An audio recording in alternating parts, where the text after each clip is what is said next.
हर घर तिरंगा अभियानाची देशभरात सुरुवात. उपराष्ट्रपती CP राधाकृष्णन यांनी अंदमानमध्ये तिरंगा ध्वज फडकावून या अभियानाचा केला प्रारंभ. हर घर तिरंगा अभियानात उत्साहानं सहभागी होण्याचं आणि विकसित भारत उभारण्यासाठी सामूहिक संकल्प दृढ करण्याचं पंतप्रधान नरेंद्र मोदी यांचं आवाहन.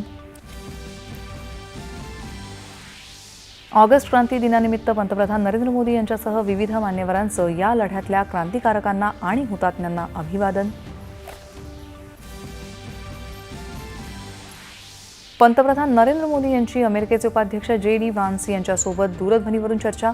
धोरणात्मक भागीदारीसह ऊर्जा सुरक्षा क्षेत्रातील सहकार्य वाढवण्यावर दिला भर. राष्ट्रकुल क्रीडा स्पर्धेतल्या पदक विजेत्या खेळाडूंशी पंतप्रधान नरेंद्र मोदी यांनी साधला संवाद.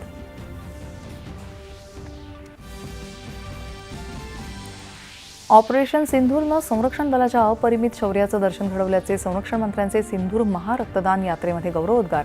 महाराष्ट्रातले सुमारे 1000 क्रीडापटू सहभागी.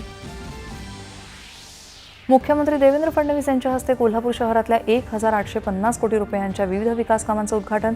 विकासासाठी शहराची हद्दवाढ आवश्यक असल्याचं प्रतिपादन.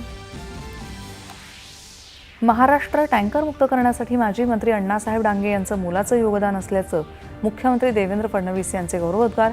डांगे यांच्या आत्मचरित्राचं केलं प्रकाशन. जागतिक आदिवासी दिनानिमित्त राज्यात विविध ठिकाणी कार्यक्रम.